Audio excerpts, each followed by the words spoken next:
We behold gorillas, orangutans, or lions as kings of the jungle, but 58 million years ago, there was another spectacular creature to which all the animal kingdom bowed down. Scientists call it Titanoboa ceruginoensis, a 40-foot-long, 1-ton-heavy snake. If you're wondering, that's as long as a school bus and as heavy as a small rhino.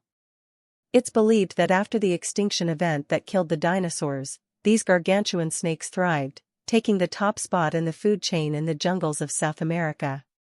No other animal stood a chance for a long time, and we don't know of any predator that could have hunted this giant snake.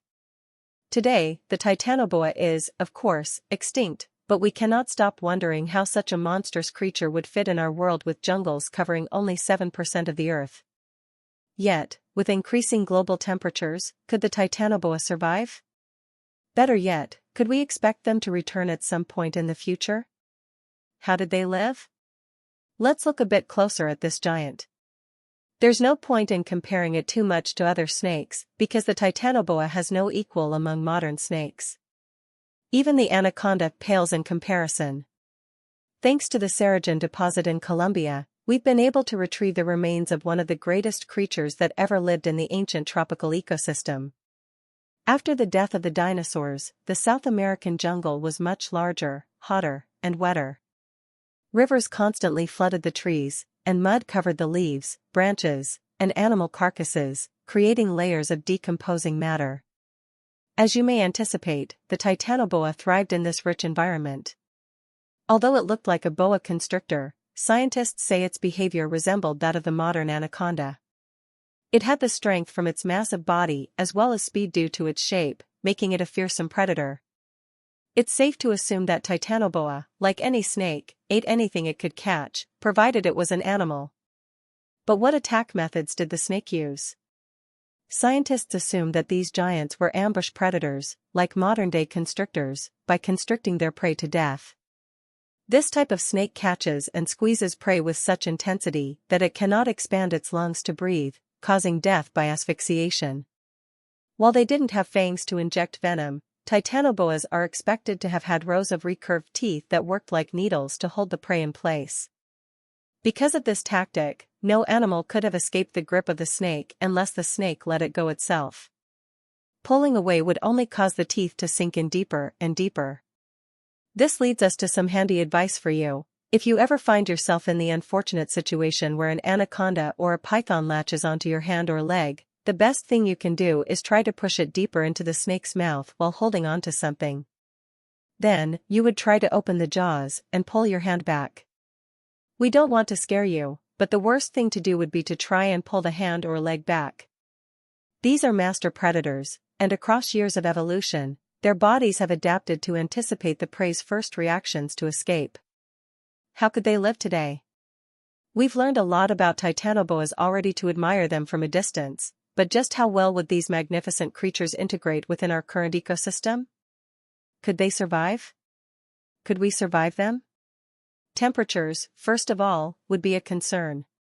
The Titanoboa would come in a slightly different climate than it had when it was at the top of the food chain an estimated 60 million years ago. Back then, temperatures in South America would have varied between 30 and 33 degrees Celsius, while the current hottest average in the region is around 27.7 degrees Celsius. Today, the Titanoboa might need a knitted scarf to stay warm. One way to adapt its metabolism would be to grow smaller in size. As with any cold-blooded animal, the snake's temperature depends on its habitat. In warmer climates, reptiles can grow bigger to absorb more energy, which they need to keep their metabolism running. So, in the absence of this factor, the Titanoboa may not be as titanic anymore. Fossil records show that other giant snake species, such as the Madsoya, managed to survive an estimated 20 million years after the Titanoboa went extinct, indicating that giant snakes didn't vanish overnight. But since the Madsoya was smaller than the Titanoboa, I support the theory that snakes decreased in size as global temperatures fell. Alright, so it might get a bit smaller in time, but still, how would Titanoboa survive today? During its time, the forest was much different than today. It was incredibly productive, with tons of biomass. There was an extensive system of rivers that crossed the landscapes, creating a rich biodiversity. Prey was widely available, and the lord of the jungle had, as any top predator can afford, a varied diet. But what would the giant snake eat today? Scientists assume that its most likely source of prey would be crocodiles. This is a common behavior among large snakes today, as they are seen attacking and swallowing crocodiles. For the Titanoboa, this would be as easy as catching a fly. Turtles could be another item on the menu. Luckily, turtles are not as gigantic today as they were during the Paleocene, making them much easier prey. In the past, the huge shells would have kept lazy Titanoboas, not willing to spend too much energy on food, at a distance. Most of the time, a simple yet effective prey would be large fish. Today, other snakes such as constrictors and anacondas are known to feed on fish using constriction and asphyxiation. Certain birds and small mammals would also make the list and would certainly be preferred by younger snakes. And finally, we assume they'd eat smaller snakes. After all, snakes are renowned for their cannibalism. Another concern with Titanoboas fitting in our world today regards their habitats. Unfortunately, the once lush, biodiverse rainforest in Colombia, where giant snakes thrived, has made space for the largest coal mine in the country. The place is also situated higher above sea level than it would have been 60 million years ago. In this case, we believe the giant snakes would find the next best place to thrive. Could it be the oceans?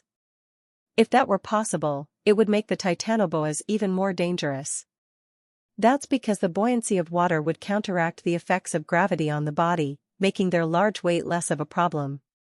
This would increase the Titanoboa's speed and efficiency in catching prey. Oh, and by the way, the same effect is what allows marine animals such as whales to grow so large. With that being said, how would humans feel about coexisting with a prehistoric snake of nightmares? Well, we assume not great. We're very accustomed to finding ourselves at the top of the food chain, outsmarting or defending ourselves against every fierce predator. But giant snakes? There are two possibilities here. If we were threatened, we could hunt them down to either extinction or to a decimated population that would not dare come close to human sights. That would be, of course, a pity given the magnificence of these animals. Moreover, if alive, they could offer some unexpected benefits. Shed snake skin has been increasingly popular in the fashion industry as prime material for bags and shoes, among others. The Titanoboa could offer larger quantities of this expensive material than ever before, making snake skin more affordable than it is today and helping global economies. Another possibility is that the snakes would live in areas where interaction with our species would be less threatening, such as deep ocean waters. They would feed on water animals and live a completely different life, and they wouldn't sound in the jungle.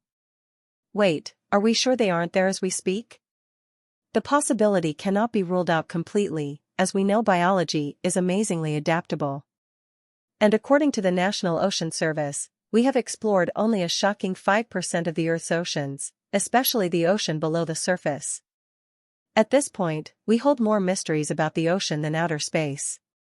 We still don't have the technology necessary to chart the oceans and ocean floors as we would want to. Furthermore, the depth is huge. Mariana Trench, the deepest place in the ocean, is 7 miles deep. Who knows what hides out there, trying to survive the new conditions of the Earth? Talking about the new conditions on Earth, the warmer climate the Earth is experiencing due to global warming could actually trigger the reappearance of giant types of snakes such as the Titanoboa. As we've seen, reptiles are dependent on external temperatures to heat up their bodies.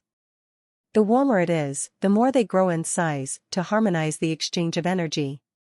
It's no wonder that the same site where the Titanoboa was discovered has been a graveyard for giant turtles and crocodiles. In a way, it would be reassuring to learn that animals and plants could adapt to higher temperatures since they are, at this point, inevitable to a certain degree. But the thought is also terrifying.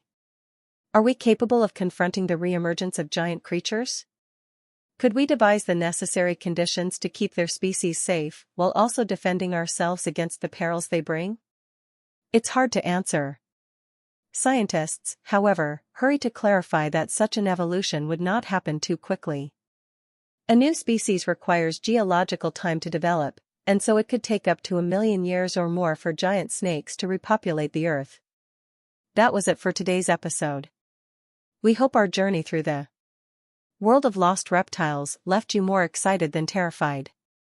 Thank you so much for watching, and if you enjoyed the video, please let me know by clicking the like button. Do share, write a comment, and don't forget to subscribe so that you can catch my next video.